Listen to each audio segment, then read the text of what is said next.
Hoy quiero compartirte un mensaje que nos va a desafiar, un mensaje que nos va a confrontar, un mensaje que nos va a sorprender y va a nacer de un texto un poquito difícil de entender, de cómo Dios actúa, ¿vale? ¿Estás preparado? ¿Preparada? Mira, quiero empezar diciéndote algo. Hay cosas que solo Dios puede hacer. ¿Estás de acuerdo conmigo? Hace una semana atrás hablamos de que Dios es todopoderoso. Él todo lo puede. Y hay cosas que solo Dios puede hacer. Por ejemplo, la salvación en relación frente al pecado, en esa relación con el Padre que estaba rota por el ser humano, el único que podía restaurarnos era el Señor mismo. Ningún hombre era capaz de restaurar esa situación que había con el Padre. La Biblia dice que nosotros éramos enemigos de Dios, pero por causa de Cristo hemos sido reconciliados. Solo Dios puede hacer esto. Solo Dios puede generar nuevo nacimiento en las personas. ¿Esto qué significa? Cuando yo predico el Evangelio, yo tengo la obligación o la responsabilidad de predicar el Evangelio, pero el que toca el corazón es el Señor. Yo no puedo llegar más allá de lo que yo pueda humanamente. Si Dios no toca, si el Espíritu Santo no toca el corazón y nace de nuevo, se regenera, entonces no puede haber esa vida. Es el Señor el que produce esa vida, no soy yo. El Señor me utiliza a mí, el Señor utiliza mis palabras, pero es el Señor el que produce eso. Los milagros, yo no puedo producir milagros. Las sanidades, es Dios el que hace esa sanidad. Dios se sirve de sus hijos, pero el que lo hace es el Señor. ¿Sí? El bautismo del Espíritu Santo, el que lo da es el Señor. Yo no puedo, venga, los regalo, los doy. No, es algo que el Señor da. Y esto genera varias cosas en nosotros. Lo primero que genera, por un lado, es descanso. Porque esto me hace entender, y a mí personalmente me ayuda a esto, recordar mis limitaciones como ser humano. Yo no soy un superhombre. Yo no puedo con todo. Pero también me enseña una segunda cosa, que es aprender a depender de Él. Que Él sí puede. Que Él sí es capaz, como estuvimos hablando hace una semana atrás. Él sí puede. Él es el que siempre provee, el que siempre suple. Él es el que puede. Yo no puedo hacerlo todo. Hay cosas que se escapan de mis manos y de tus manos, ¿a que sí? Hay cosas que no podemos hacer.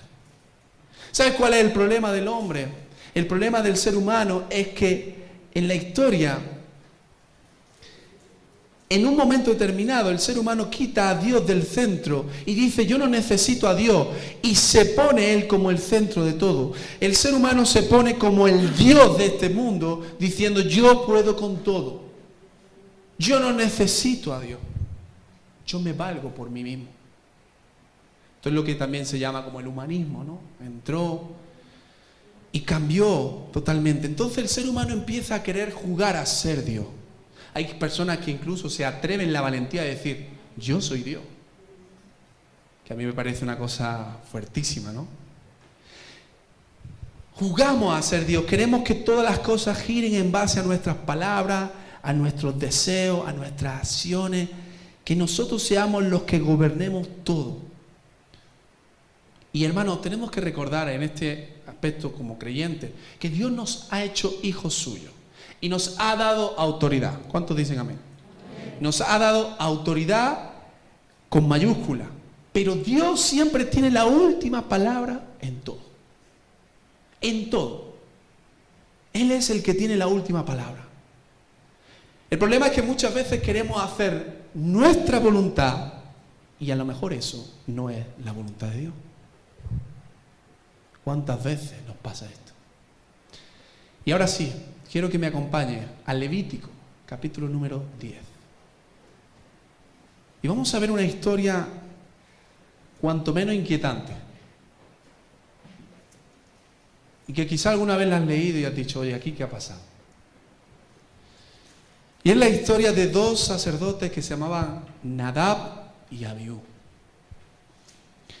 Levítico capítulo número 10, versículo 1. Vamos a leer del 1 al 11. Cuando lo tenga, Me dice amén. Y si está en la pantalla me dice amén.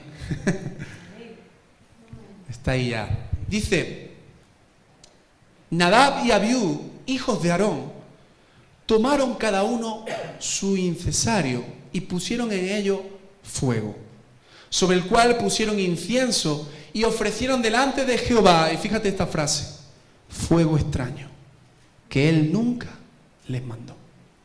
Y salió fuego de delante de Jehová y los quemó y murieron delante de Jehová. Entonces dijo Moisés a Aarón, esto es lo que habló Jehová diciendo, en los que a mí se acercan, me santificaré, y en presencia de todos los pueblos seré glorificado.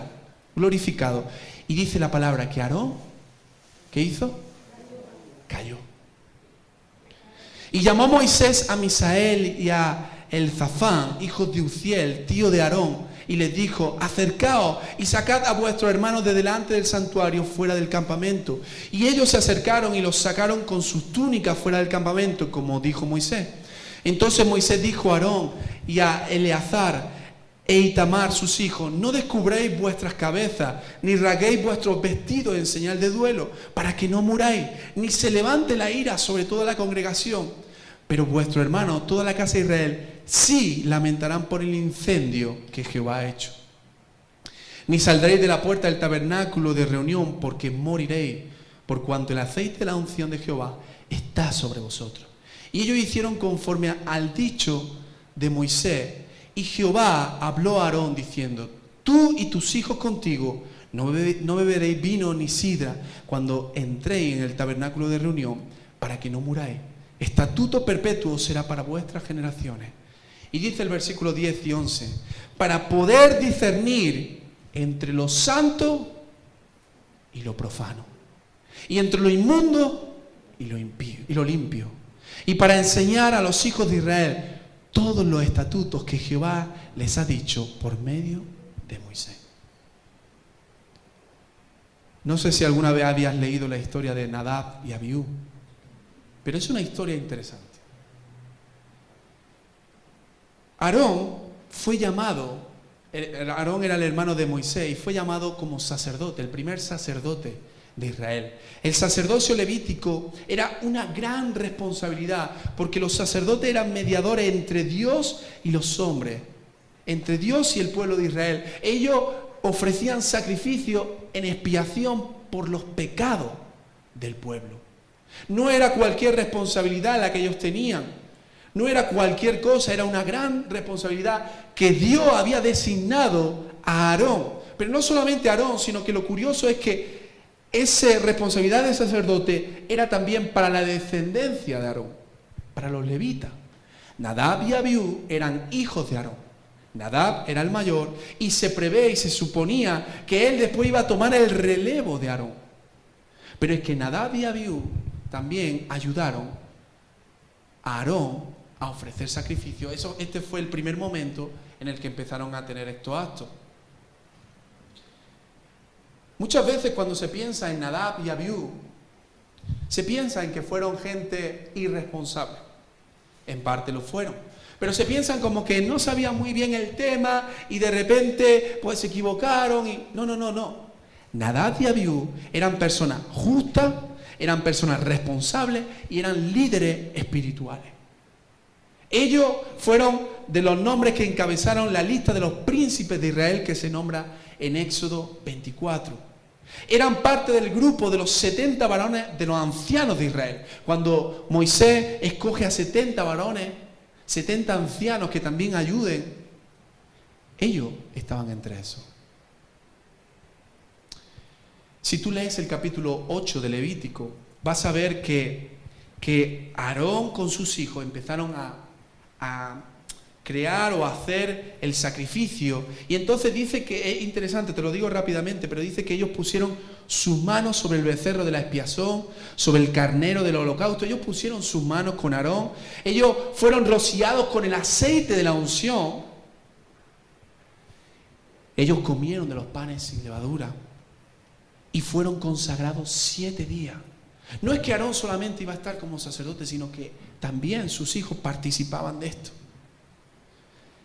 Al octavo día, en Levítico número 9, versículo 1, dice la palabra que Aarón ofrece la primera ofrenda por el pecado que anteriormente nunca se había hecho. Levítico 9:9 nos dice que Nadab y Abiú, cuando Aarón ofrecía ese sacrificio, ellos le ayudaron. Dice que llevaron la sangre para ponerla sobre el altar. En el capítulo 9, versículo 23, si te fijas, dice: y entraron Moisés y Aarón en el tabernáculo de reunión, y salieron y los bendijeron al pueblo, y la gloria de Jehová se apareció a todo el pueblo. Cuando prepararon todo, cuando se consagraron, cuando fueron ungidos, después de varios días, dice la palabra que la gloria de Jehová se apareció en todo el pueblo. Te pregunto, ¿dónde estaban Nadab y Abiú? Estaban allí, con el pueblo. Ellos también presenciaron la gloria de Dios. Versículo 24, dice la palabra: y salió fuego de delante de Jehová.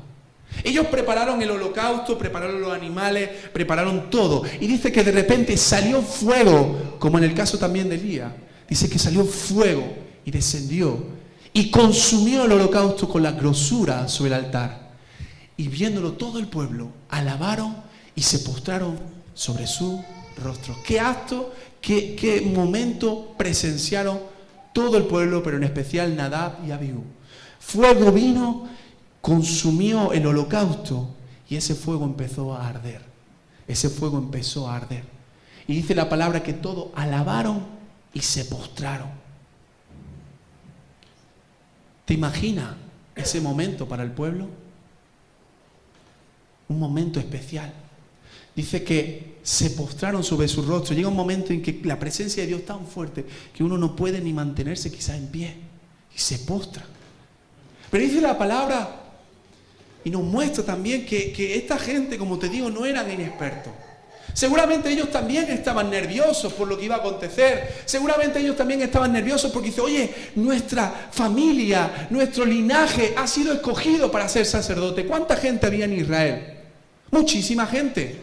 Pero sin embargo, esa línea, ese linaje, la descendencia de Aarón habían sido los escogidos.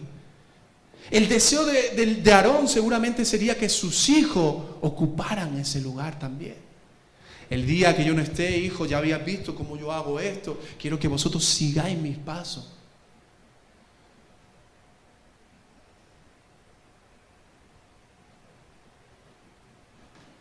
Pero sin embargo, en el capítulo 10, versículo 1, dice que estos muchachos, no sabemos la edad que tenían, estos hijos, pusieron fuego, ¿qué? Extraño. Y entonces dice la palabra que el Señor nunca le había mandado eso y que los mató. Los mató en el mismo acto. Ahora, tú puedes preguntarte, ¿qué es esto de fuego extraño? ¿Cuál es el fuego que Dios pide? Y mejor aún, ¿por qué Dios? Esta pregunta seguro que te la has hecho. ¿Por qué Dios no le dio una segunda oportunidad? ¿Cuál es el fuego que Dios pide? Hoy quiero hablarte, y el título de mi predicación es Fuego Real. ¿Cuál es el fuego que Dios pide? Mira, Nadab y Abiú sabían perfectamente lo que el Señor les pedía. No eran neófitos en los asuntos del sacerdote. Dios les estableció el principio muy claro. Capítulo de Levítico 9, 24 que hemos leído, dice: el fuego debía de salir del altar. El fuego tenía que ser dado por Dios mismo. No podía salir de otro sitio. Pero es que además en Levítico 6, lo leo yo rápidamente, versículo 13, dice la palabra del Señor: el fuego arderá continuamente en el altar y no se apagará. No te preocupes. El fuego arderá y no se apagará. Dios envía el fuego, pero el fuego no se puede apagar. Constantemente tiene que estar el fuego manteniéndose. Y también le aclaró muy claro, le dejó muy claro que el fuego de cualquier otra procedencia era inaceptable. Esto está en Levítico 10, versículos 1 y 2, por si lo estaba apuntando. Bueno, ahí está expresado, no lo que hemos leído. Muchos dicen que estos sacerdotes sacaron el fuego quizás del campamento, de alguna fogata. Quizá con toda la buena intención, pero aquí hay algo, y es que Dios los mata. Mueren al instante. Ahora te hago una pregunta. ¿Hay algunos casos en la Biblia que ocurre esto también? ¿Que alguien muera así de repente? ¿Sí?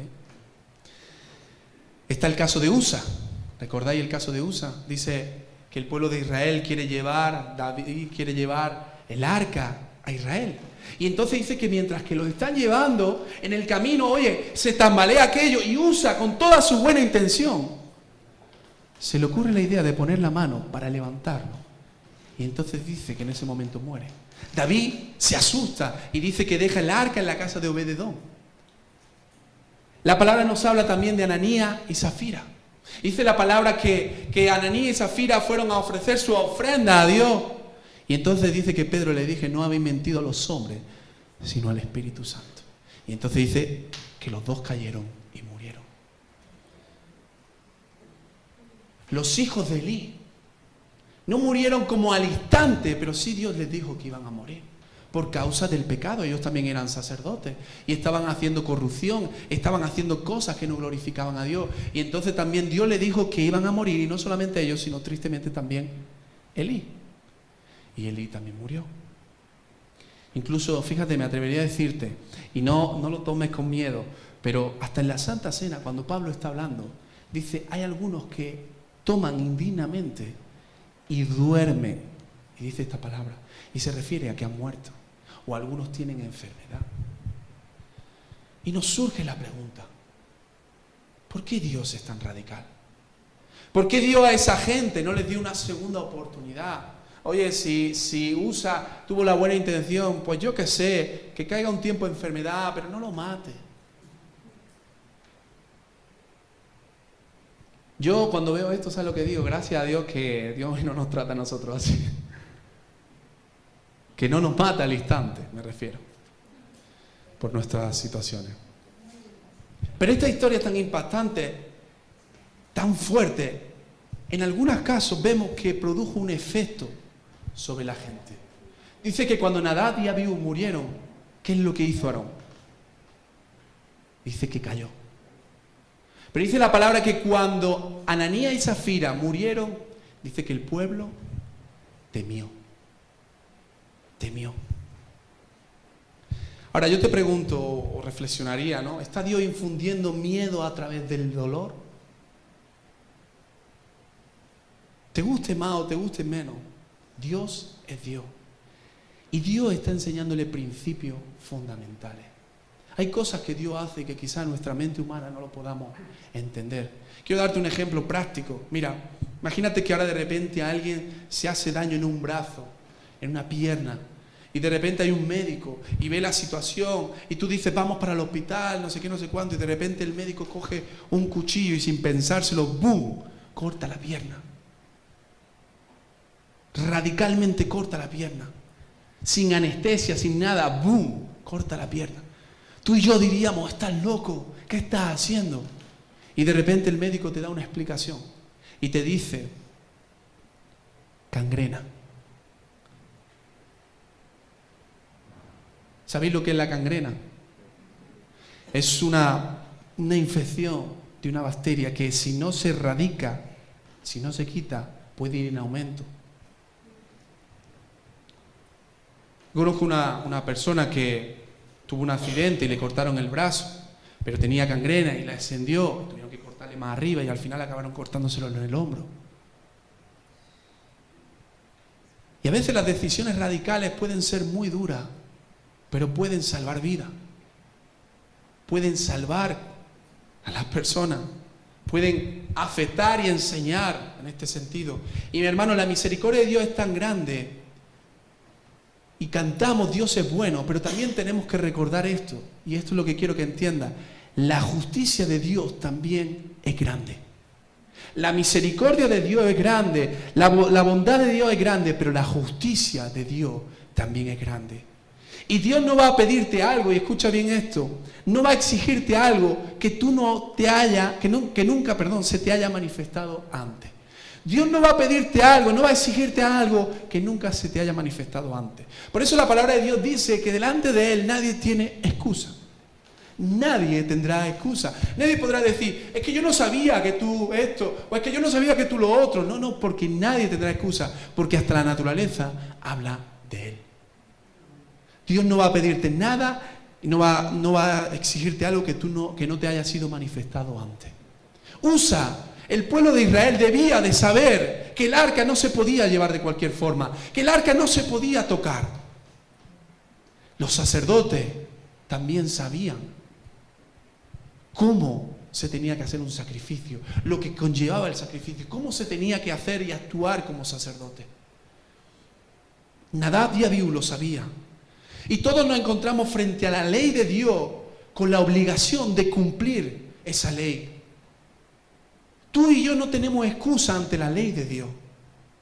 Tú y yo no podemos decir yo no lo sabía, porque la ley está establecida y la ley es clara. Incluso hasta nuestras conciencias nos dictan y nos hablan de lo que está bien y de lo que está mal. Nadie tiene excusa delante de Dios. Y algo importante que tú y yo tenemos que entender es que Dios es muy bueno, pero Dios nunca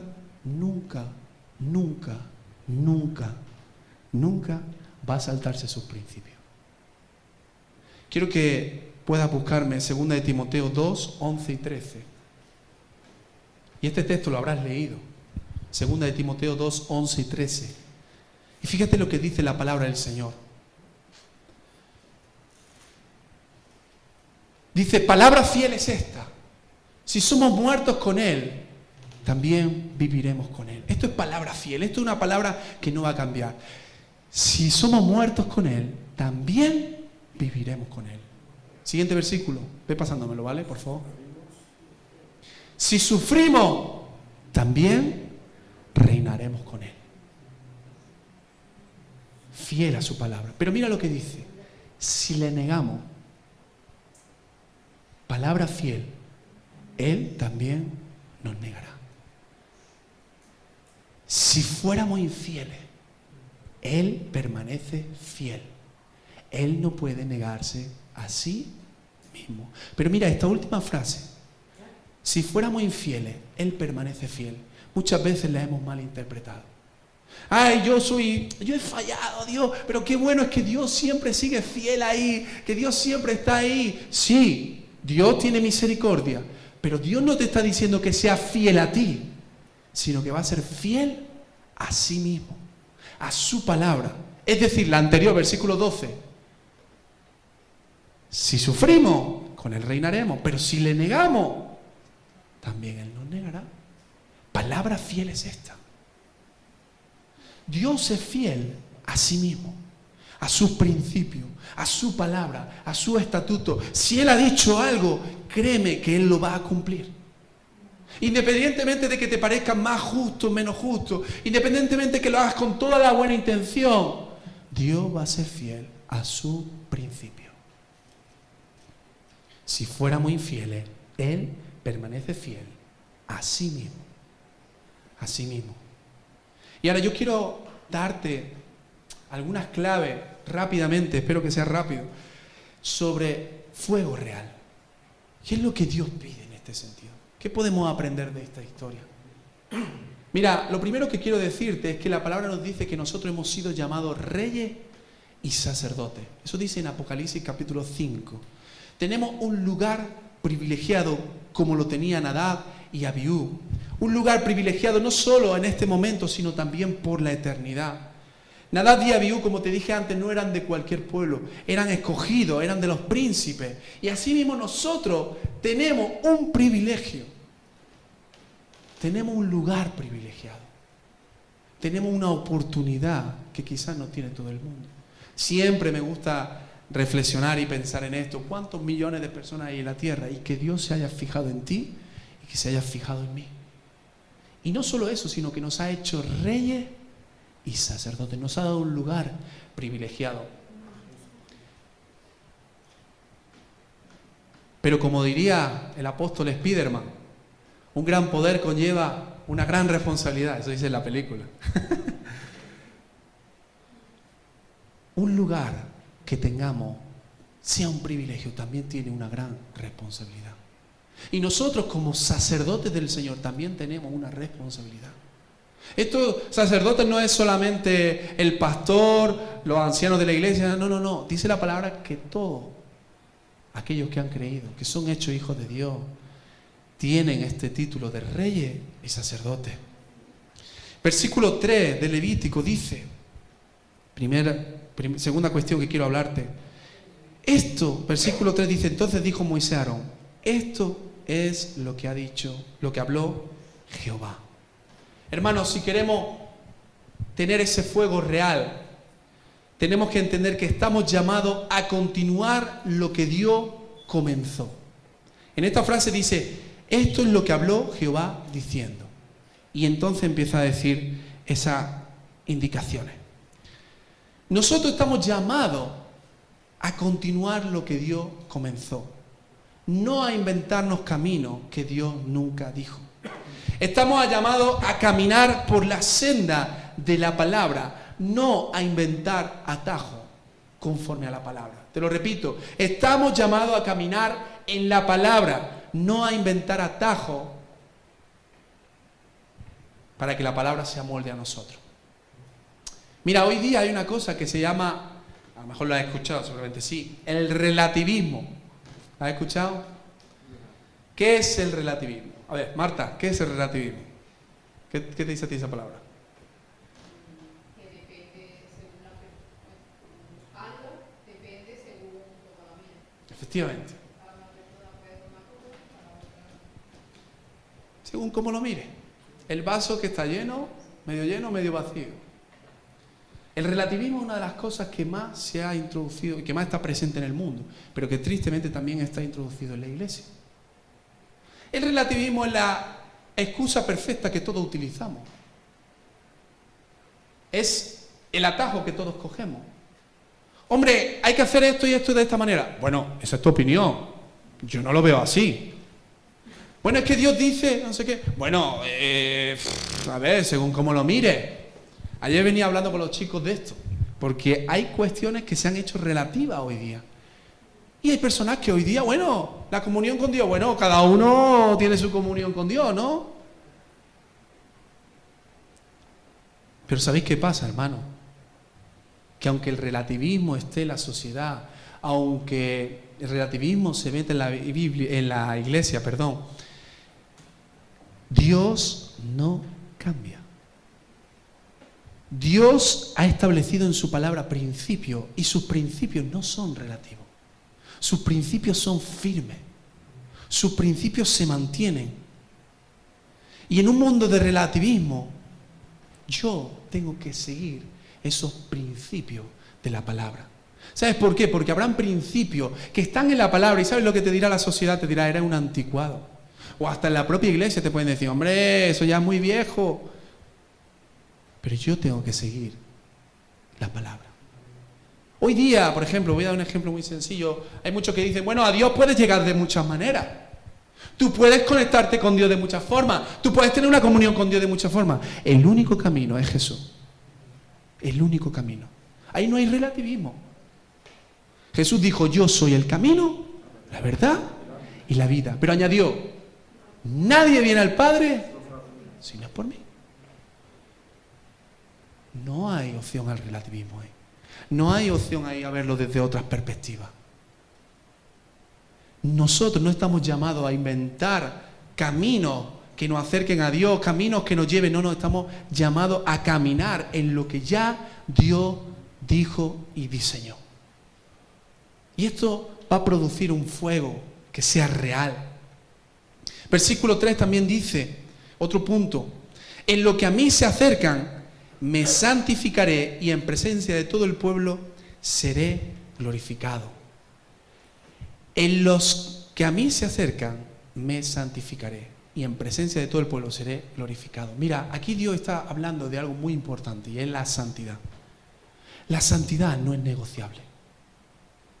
La santidad, hermano, no es negociable. La adoración a Dios no es negociable. El cristianismo como estilo de vida no es negociable. Dios ha establecido cómo tenemos que vivir en santidad. Dios ha establecido cómo tenemos que adorarle. Yo no puedo cambiar eso. Si Dios me dice a mí, me habla de una santidad recta, es una santidad recta. Y es una santidad que yo debo de caminar. ¿Quieres que te dé un ejemplo? ¿O no? ¿O lo entiendes claro? La fornicación, por ejemplo. Eso es pecado. No me vendas la moto de que tú estás con Dios, de que tú tienes comunión con Dios y hay pecado. Dios demanda santidad en nuestras vidas. Dios dice, sé santo porque yo soy santo. Dios nos pide santidad.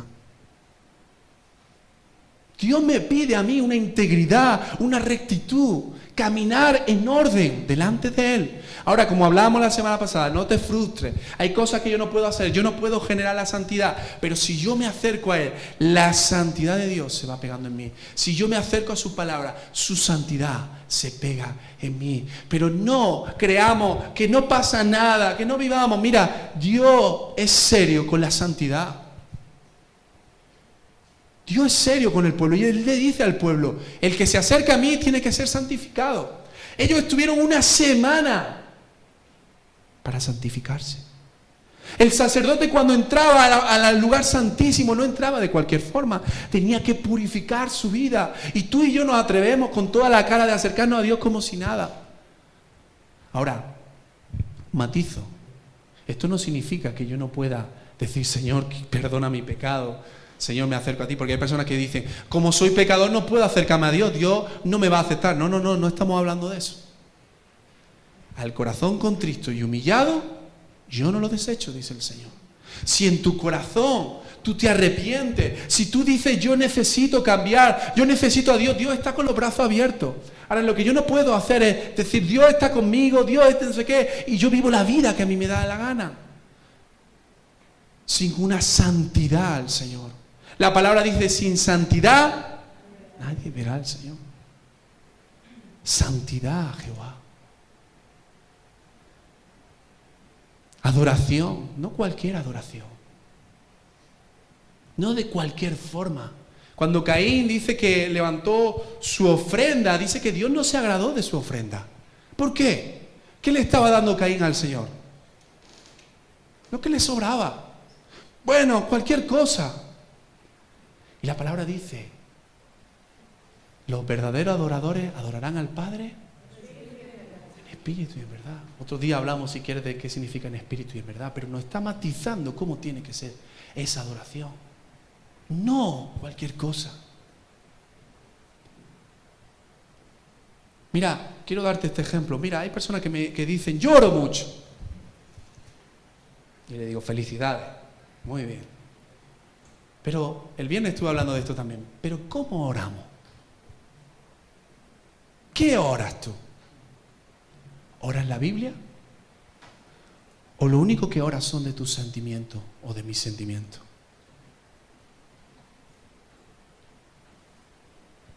Los discípulos, el viernes hablaba de esto, dijeron, Señor, enséñanos a orar. Y esto me parece muy curioso, porque no es que los discípulos no supieran orar. No es que los discípulos no habían escuchado nunca una oración. Pero ellos le dicen, Señor, enséñame a orar. ¿Cómo tú quieres que yo haga las cosas? ¿Sabes por qué? Porque que una persona diga yo oro mucho no es sinónimo de que una persona tenga una vida íntegra, un cristianismo vivo delante del Señor. Porque yo puedo orar y orar cualquier cosa de mis sentimientos. Pero la palabra nos dice en Jeremías, dice que engañoso es el corazón más que todas las cosas. ¿Quién lo conocerá? Yo tengo que orar la palabra. Yo tengo que buscar en la palabra lo que el Señor me dice también. Leer los salmos, conocer cómo oraban. Daniel hace oraciones preciosas. Y nutrirme de eso. Y hacer las cosas también como el Señor me pide que yo las haga. No a mi manera, no buscando los atajos. Si tú oras 4 o 5 horas, pero oras de tus sentimientos, de tus emociones, de lo que tú, Señor, dame. ¿Sí? Versículo 1 dice, cuarta cosa, fuego extraño que Él nunca les pidió. Mira, cuando tú miras en la Escritura la palabra fuego, es una palabra, en la figura del fuego, es una palabra maravillosa porque representa al Espíritu Santo. En el Antiguo Testamento, cuando habla de fuego, habla de la presencia de Dios. Dios se aparece de una forma visible a través del fuego, pero también el fuego manifestaba poder, manifestaba autoridad, dirección, purificación, manifestaba juicio. Pero el fuego, la manifestación del fuego del cielo, era un regalo de Dios. Tú imagínate que estamos aquí y de repente viene fuego del cielo y consume algo. Es un regalo porque sabes que el Señor está presente. Sabes que el Señor está haciendo algo. Pero algo muy importante, y ya esto es lo que voy, es que no te toca a ti ni a mí, escucha bien esto, crear el fuego.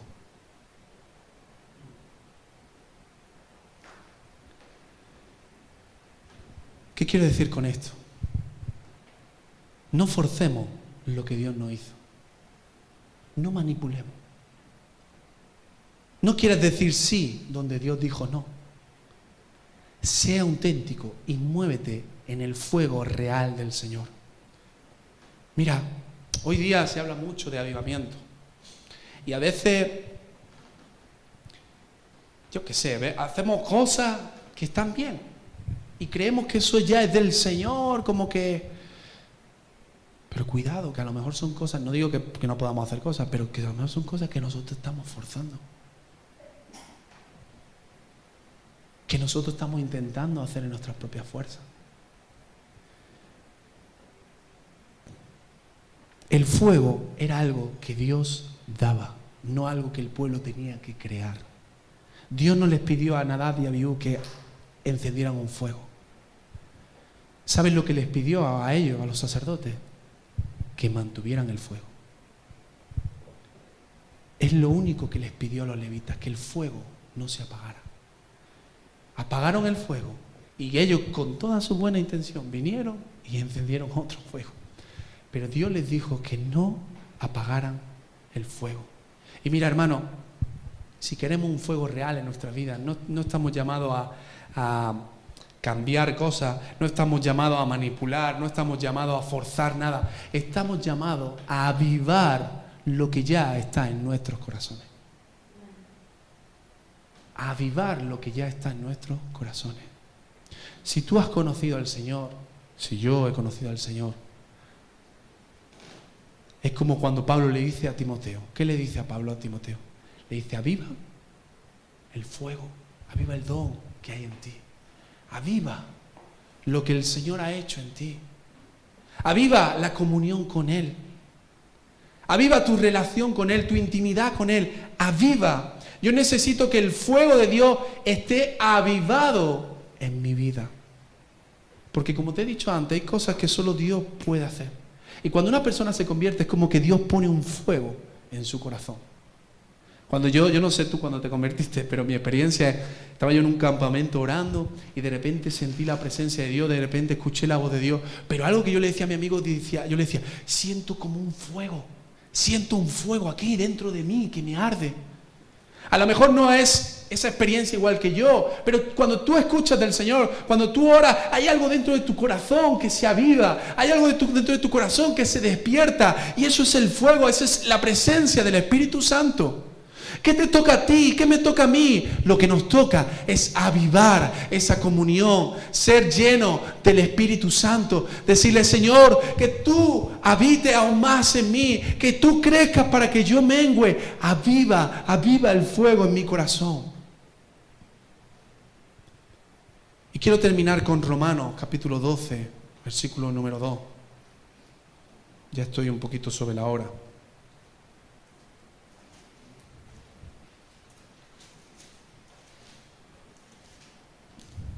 Aquí también Pablo nos da, versículo 1.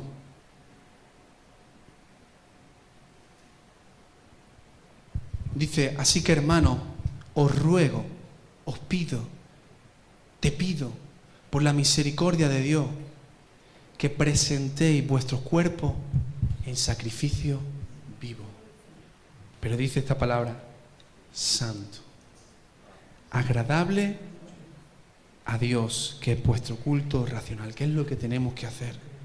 No os conforméis a este siglo, sino transformaos por medio de la renovación de vuestro entendimiento, para que comprobéis cuál sea la buena voluntad de Dios, agradable y perfecta. Nos toca, hermano, no solamente llorar, no solamente lamentarnos, nos toca entregar nuestra vida en ese altar y que el fuego arda. Que ese altar consuma nuestra vida, que nuestra vida esté cubierta por el Espíritu Santo, que esté llena del Espíritu Santo. Una vida que no busque atajos, sino que le glorifique a Él. Una vida consagrada en santidad a Él. Una vida como el Señor nos pide. Pero para eso necesitamos también, y esto quería decirlo también, un corazón humilde y entregado. Los corazones endurecidos son un problema. Los sacerdotes, los hijos de Elí, tenían un corazón endurecido. Y Dios los quitó del sacerdocio. Un corazón endurecido es un corazón que apaga la llama del Espíritu Santo. Un corazón orgulloso, un corazón soberbio. Tenemos que tener la humildad para reconocer, para cambiar, para decir, Señor, sé en mí. Y no solamente, Señor, una parte de mí, sino todo. Que entreguemos nuestra vida completa como sacrificio vivo, santo y agradable. Hoy quiero hacerte una invitación. Y la invitación es sencilla. Entrega tu vida total al Señor. Esto es un gran desafío. Porque cuando no entregamos nuestra vida totalmente al Señor, quizás luego estamos ofreciendo fuego extraño, adoración extraña, oraciones extrañas que Él no pidió. Lo que el Señor pide es que nosotros nos entreguemos completamente a Él. No, pero yo ya me entregué hace 10 años al Señor, ¿sí?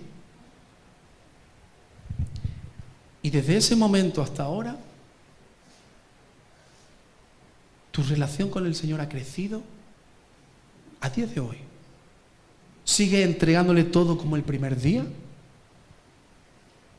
Porque cuando yo me entregué al Señor, yo le decía, Señor, lo doy todo, todo por ti,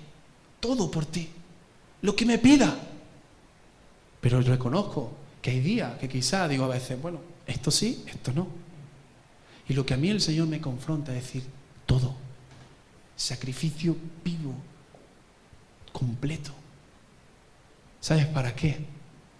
Cuando tú entregas todo al Señor, entonces puedes comprobar, experimentar, disfrutar de la buena voluntad de Dios, que es agradable, perfecta. Si yo ofrezco fuego extraño al Señor, no puedo esperar que disfrutar de la buena voluntad de Dios si yo ofrezco fuego extraño. En la Biblia hay muchos casos de esto, de ofrecer fuego extraño. Y lo triste sería, y con esto termino, que llegáramos a Mateo 7:21 y con nuestro fuego que hemos hecho, digamos, Señor, no profetizamos en tu nombre y en tu nombre echamos fuera demonios y en tu nombre hicimos muchos milagros, y que el Señor diga, perdona, ¿qué tipo de fuego es ese? Es algo que yo no te pedí. Y que te diga, nunca te conocí.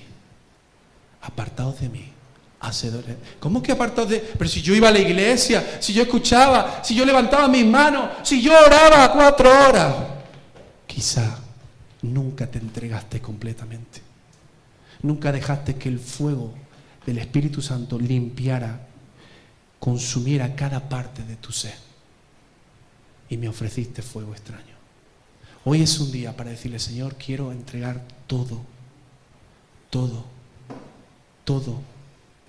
Pero esto es solo para valientes, aquellos que realmente aman al Señor, aquellos que dicen, Señor, quiero que el fuego de tu Espíritu sea avivado en mi vida.